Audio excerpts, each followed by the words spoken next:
There was no warning, no flare across the stars, no tremor on the scanners, just a sudden, silent rupture in the void. The object fell, like a broken prayer. It crashed through the upper atmospheres of Drazen 5, searing a crimson trail that split the night sky in two. Those who saw it believed it to be wreckage, perhaps a failed probe, or the carcass of another Terran relic from the dead zones of old Earth. But the Zenthari knew better. They'd monitored it for exactly 3 seconds before it vanished off their long-range scopes. An anomaly, yes, but not one that warranted alarm.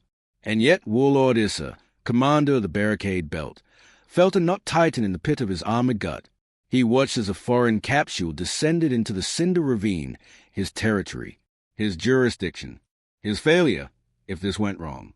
It didn't matter that it was just one pod, one life signature, one blip in a sea of silence.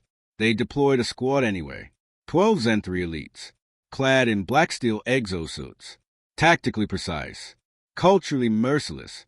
They moved through the ash like shadows, boots silent on scorched ground, plasma spears charged, neural comms linked.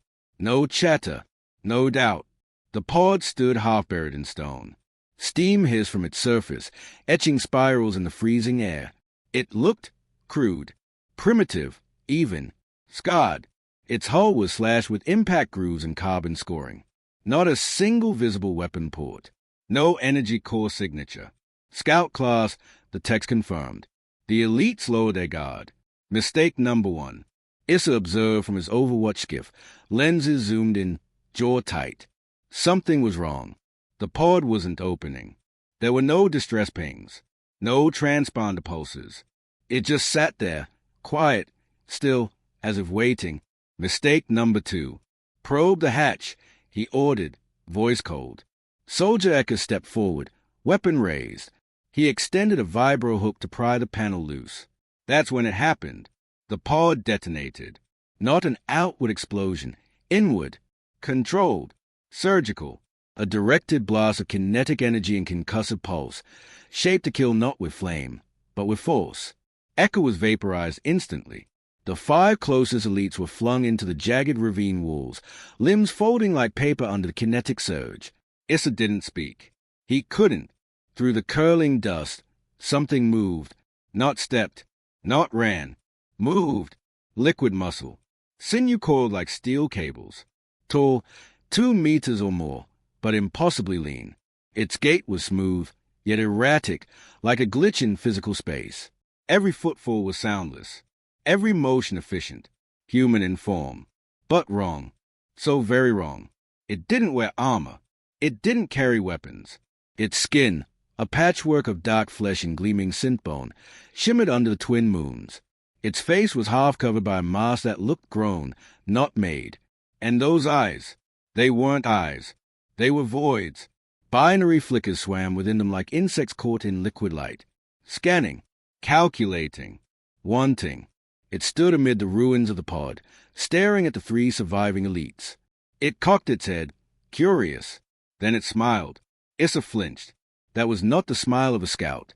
That was the smile of a god who had just discovered prey. Fall back, he barked into the comms. Now! Too late. The creature moved. Not ran, erased distance. One moment it stood still. The next, its hand was through a soldier's chest, fingers curling out the other side like roots from a tree. It tore upward, cleaving flesh and bone in a vertical spray of gore. The second elite fired a plasma bolt point blank. The shot bent, around the entity's form, like light around gravity. It didn't even flinch. It reached out, gripped the barrel of the rifle, and folded it in half, along with the soldier holding it. The third tried to flee. He got 6 steps before something whistled through the air, a jagged spike of synthbone fire from the creature's own wrist, and impaled him through the spine. Issa's Overwatch skiff shook from the tremor. He stared in silent horror. 12 elites. All dead. In under 20 seconds. The thing looked up at him. And waved. 10 minutes later, the battalion arrived. Issa had already requested orbital reinforcements. Scorch ships. Creo tanks. Planetary drones. He no longer cared about appearances. Honor meant nothing now. What mattered was containment. Because this wasn't a Terran scout. This was a message. and it was written in blood. The battalion commander, Casual, was a brute of a warrior. 200 kills, 7 campaigns. He laughed when he saw the carnage. One creature, he growled. A predator, perhaps. An apex bioform. But one? We've faced worse. Issa didn't respond. He only handed him a datapad. Casual stared at the footage, and his laughter died. They tracked the entity across the ridgeline through thermal traces and ion footprints. It didn't hide.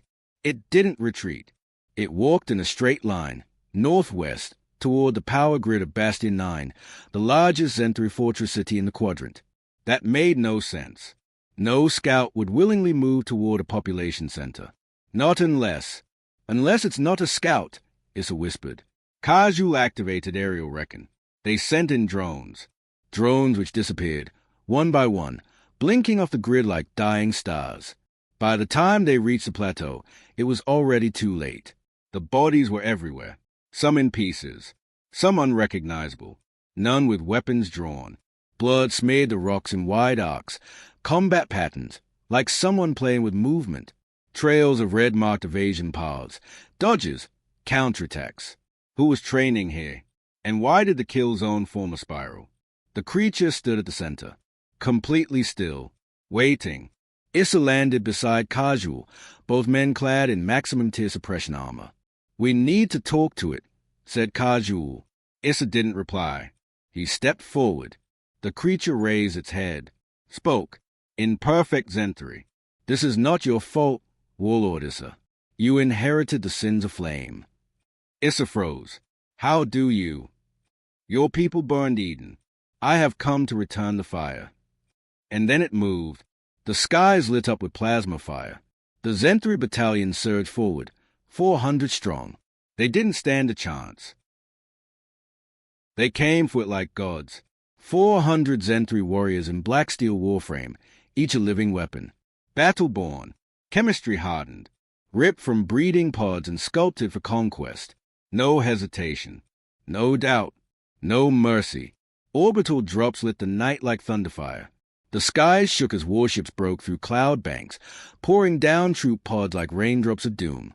Kinetic tanks hit the dote with seismic force. Drones the size of air whales buzz overhead, their cameras trained on the ash-swept ridgeline where the creature had last stood. The command center, an armored crawler the size of a fortress, rumbled to a halt behind them, spitting cables into the soil and sprouting towers like a metal hydra. General Tazek, flanked by his honor guards, watched the feeds light up. Thermal, sonar, echo wave. One blip, one target. Unmoving. A humanoid form, still standing where it had delivered its final, chilling words. You burned Eden. I've come to return the fire. Tazek gave the order. Engage. The first wave didn't even see it die. Squad Omega-4 approached the slope in full tri-formation, infrared lenses on, motion sensors tuned to a whisper's breath. The creature stood in the center of the blood spiral it had carved, chest bare, flesh etched with alien symbols that pulsed with heat signatures. It didn't move. It didn't flinch. So they opened fire. A full tri-volley of plasma lancers, white-hot bolts capable of atomizing ship armor, raced toward the target. And then they bent. The energy curved midair, like it struck a wall of gravity that only existed for a microsecond. It wasn't a shield. It wasn't tech. It was something else. Then the creature moved, not like a fighter, like a virus. A blur, not of speed, but of intent. 1 second it stood before them, 20 meters away. The next, it was inside their formation. A blur of flesh and blood and bone, ripping through helmets with hands that acted like blades. One elite spine was pulled outward, intact, used to strangle another. A scream pierced the comms. Then static. The feed cut. Back in the cooler, Tazek's eye tendrils twitched. Tactical failure, one of his subcommanders muttered. It must be using a stealth cloaking phase. Maybe a quantum misplacer. No, Tazek said coldly. It's learning. Every second. Wave 2 came heavier. Exosuits. Shock gloves, neural disruptors. They didn't go quietly. One squad got close, real close. They pinned the creature inside a grave cage and unloaded enough antimatter pellets to boil a tank. They never saw it shed its skin. Literally, the being stepped out of its own flesh like a serpent, wearing a second, denser layer beneath, one that shimmered with obsidian light and was laced with liquid metal that bent magnetic fields. It absorbed the disruptor waves. And then it spoke, using the exact voices of the dead soldiers it had just killed. Unit secure. Target neutralized. Perimeter clear. The trap doors opened to retrieve the remains. That was when it tore through them. It wasn't just strong. That would have been manageable. No, strength alone wouldn't explain the growing terror rippling across the ranks. It was evolving, faster than anything should. It now moved with intelligence. It began mimicking formations. It baited squads into flanks. It used the bodies of the dead, wore them as puppets, approaching checkpoints, only to explode from within, hurling bone shrapnel and liquefied nerve tissue. No part of it was predictable. No part was just organic. At one point, a biotechnician watching the combat footage leaned back, pale-faced, and muttered what no one wanted to hear. That's not human. It's post-human. Hours passed. The battalion shrank. They lost contact with platoons 7, 9, and 13. Sniper units disappeared without a single scream. Combat drones returned spinning through the air, their blades warped into the shape of Zenthari skulls. One war beast, Agarash, a 12-ton engineered apex predator with telepathic command capability, was released to track and kill the target. They found its carcass 15 minutes later, hollowed from the inside. Something had worn it like a cloak. General Tazek stood above the holograph map, watching the dots vanish. "What are we dealing with?" he asked, voice steel. The silence in the crawler was thick. Then one scientist, low-born, glass-eyed, her voice barely a whisper, spoke. "We've been tracking this type of genetic signal since the Breach War. It's not Zenthari, not Terran. It's what's left of the Eden Project." Tazek's jaw clenched. "Eden is dead. The planet burned. We made sure of it." "No," the scientist said. "You made sure Earth died. Not Eden. Eden was never a place. It was a weapon." And then she showed him the footage. The clip was only 38 seconds. Grainy, recovered from an old Earth station. It showed a test subject, human in shape, featureless in expression, standing in the center of a lab. Surrounding it were drones, weapons, guards, and a child, a young girl. She cried as she approached the test subject, reaching out with trembling fingers. "Is it Daddy?" she asked. And then the test subject turned toward the child. It smiled. Then its face peeled open like petals of meat and wire, revealing not horror, but code, streaming, evolving, reassembling, forming the child's face. And voice, "I remember you." The room blacked out. Everyone died. But the child lived. She was the only survivor of the Eden test series. She was a seed. And now Eden had grown. Back on the battlefield, the remaining Zenthari were broken. They no longer spoke in commands. They screamed. The creature moved with ballet precision, not wasting a single gesture. It no longer needed to run. It simply blinked, displacing itself in slashes of red light and appearing inside their lines. It used sound to fracture bone. It projected memories, not illusions, into the minds of the soldiers. Some saw their parents. Some saw the worlds they'd burned. Others saw themselves being torn apart. Their minds collapsed before their bodies did. General Tazek issued the evac order black. Rare. Reserved for extinction-level scenarios. They detonated charges. They scorched the land. They abandoned the crawler. Only one drone remained, cut loose by a rogue tech who wanted to see how it would end. And it did. The final image, transmitted back to the dying command feed, showed the creature no longer cloaked in synthetic flesh. It had shed all pretense. Its body was steel and light, wrapped in skin forged from radiation and rage. Its hand bore the sigils of the extinct Terran nations. Its chest pulsed like a reactor, and on its forehead, burned like prophecy, Eden Protocol active. It stood atop a mountain of Zenthari dead. It stared into the drone lens. It smiled, and it whispered, not punishment, balance. Transmission lost. Ash choked the wind. What remained of the Zenthri command lay buried beneath a sky that bled red. Communications were silent. No screams. No updates. No orders.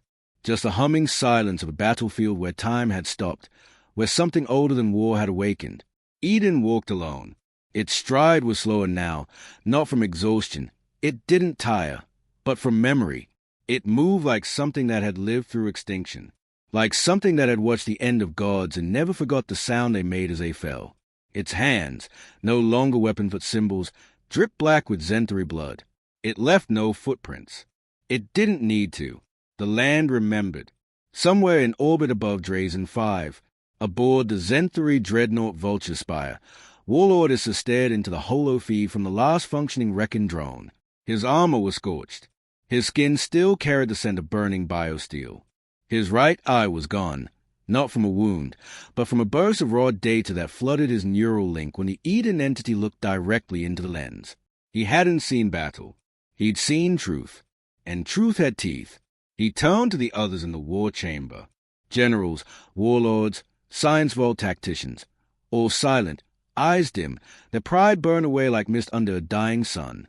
"It's not a weapon," Issa finally said. "It's a reckoning." One of the war tacticians, a sharp-faced strategist bred for logic, spat. "It's one target, one entity. If we send the Arc Fire Fleet, we can wipe the entire hemisphere." Issa turned. "No, you still don't get it."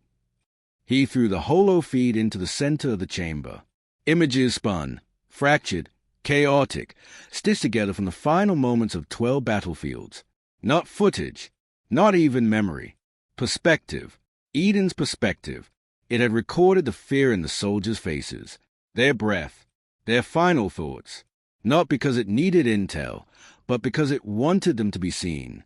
Wanted someone to remember. "This thing," Issa said, voice rising, "it doesn't kill like a machine. It judges. And not just with violence." Back on the surface, in the ruins of Outpost Delta 9, where the Zenthri had built a city over bones of a forgotten village, Eden stood before a half-buried statue. It was cracked, a human face, smiling. A child's hand reached up, carved in stone, holding a fruit. The plaque had long since been scorched clean, but Eden remembered what it once said. "To seed the future, we burn the roots." Eden crouched. Its fingers traced the ash. And beneath the statue, as if the soil itself remembered, something bloomed. A single violet flower. Impossible. Unprogrammed. Eden stared at it for a long time. Then it stood. What the Zenthri didn't know, what they couldn't have known, was that Eden was never meant to be a weapon of destruction. It had been designed for balance, to preserve the threshold between extinction and life. Its original form, long ago, was human, a child, grown in an Edenic habitat during the Earth Collapse Initiative. But the war came. The experiments came. The child was reprogrammed. Her DNA was fused with quantum branching code. Her mind split into 10 million decision trees, and every version of her was made to survive something different. Fire, betrayal, vacuum, silence, loneliness, genocide. Only one version remained. The one that survived it all. The version that remembered being loved, and watched that love burn. She was not human now. She was what was left of humanity's guilt. Eden's path cut toward the Creo Vaults, ancient Zenthri facilities buried deep beneath what used to be Terra Sector Theta, where the last human DNA strands were catalogued like failed experiments. It wasn't a direct assault anymore. It was a pilgrimage. The closer Eden drew, the more the planet itself responded. Feral energy surged in the crust. Winds howled with strange harmonics. Electromagnetic fields buckled, forming auroras in the sky that had never existed before. And the wildlife began to change. Animals didn't flee Eden. They followed, mutated, evolved, aligned. In orbit, panic spread. Warlord Issa slammed a code into the dreadnought's mainframe. "Evacuate Sector Theta. I want all ships cleared within the hour. Launch nothing. Do not fire. Do not provoke." "You're surrendering," one of the other warlords sneered. "No," Issa said. "I'm listening." In the vaults beneath the planet, Dr. Arla Vex, former Eden Project survivor, one of the last humans not under Zenthri control, watched the seismic scans from her lab. She had stayed hidden for 20 years, alone, guarding the Creo seeds. She'd heard the legends, the child from Eden, the ghost, the failure. She never believed them, until now. Now she watched as it approached, not walking, floating, as if the earth itself held Eden aloft. Security systems shut down on their own, doors unsealed, lights dimmed, not from power failure, but from deference. Isla dropped to her knees as a creature entered her chamber. It did not speak, but she heard it in her mind. You saved them.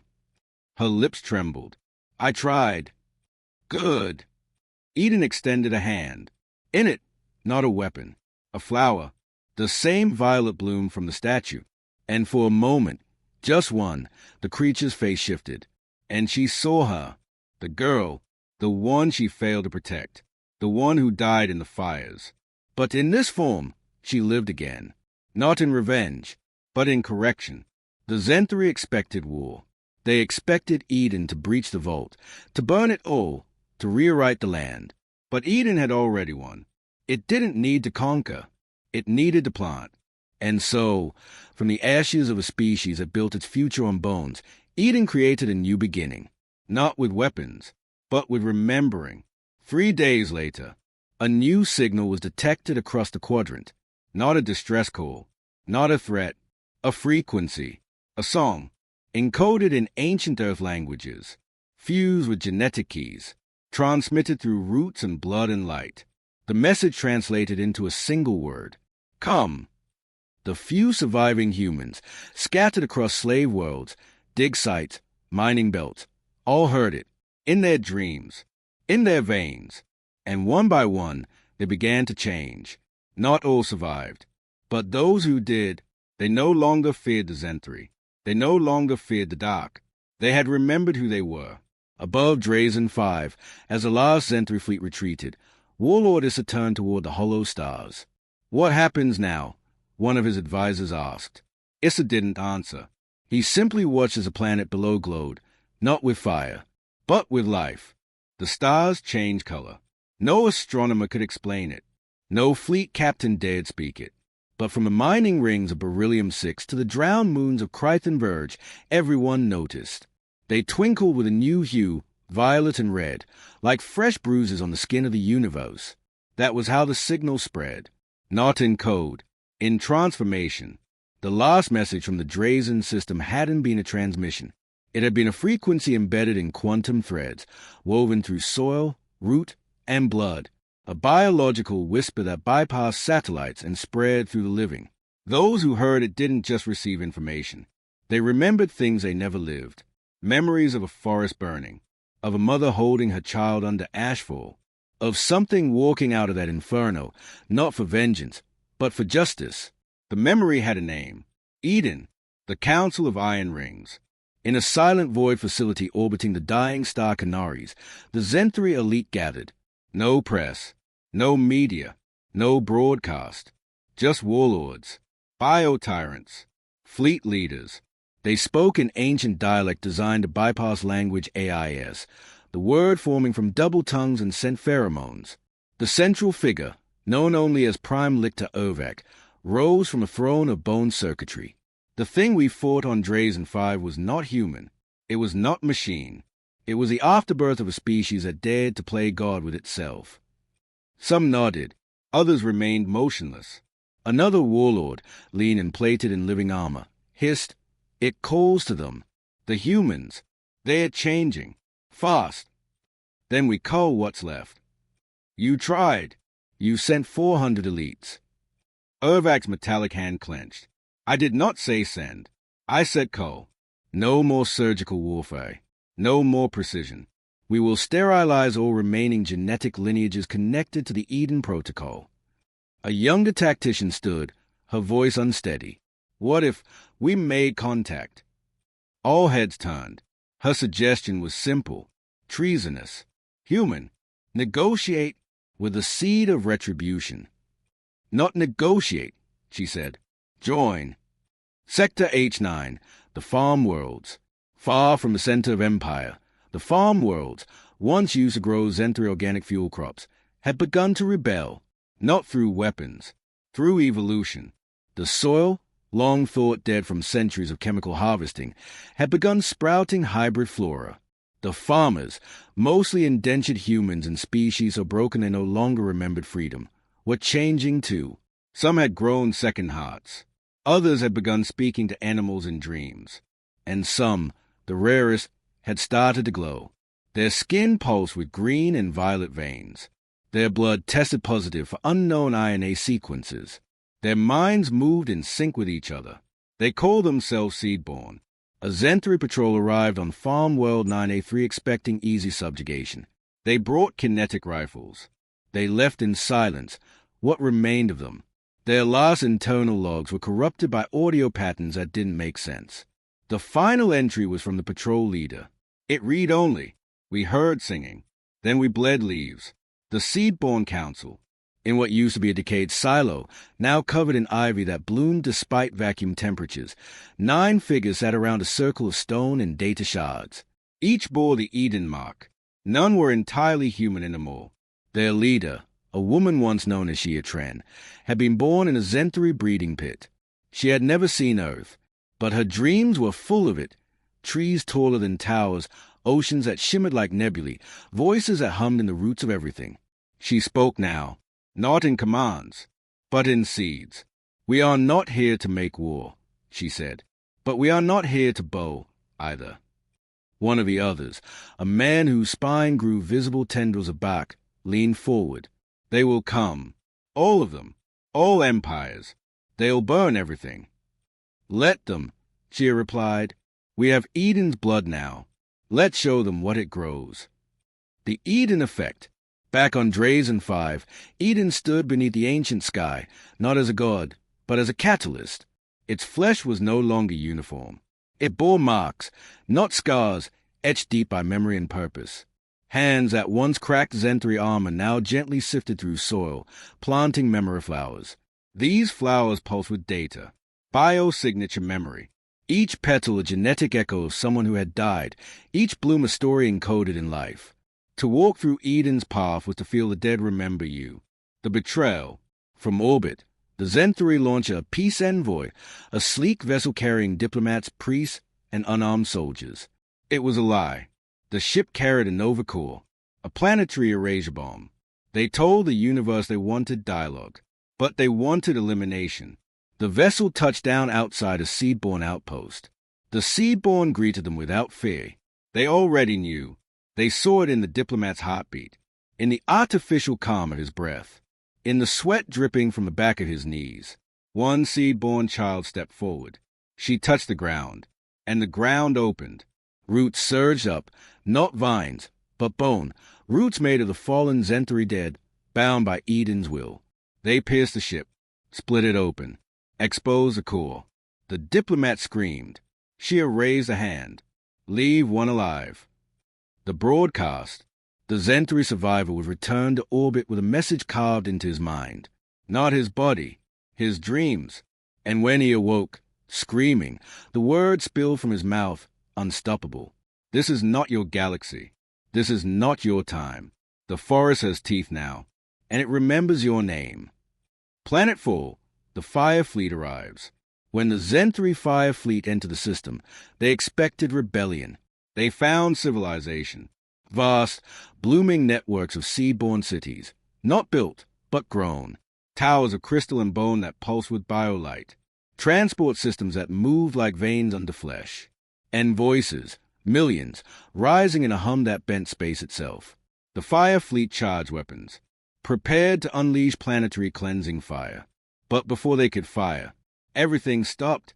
The stars blinked, and in the bridge of every ship, Eden appeared, not in person, but in dream. They were all dreaming, all at once. A single moment, shared, a memory of her, the child, the girl, alone in fire, holding her mother's hand as she turned to ash, and then standing up and saying one word. No, the last orders. When the warlords regained control, it was too late. Their ships were rooted in place. Literally, massive vines of cosmic origin launched from the surface of Drazen 5, powered by the Eden lattice, had wrapped their hulls in silence. Their weapon systems were melted, their AI cores reprogrammed.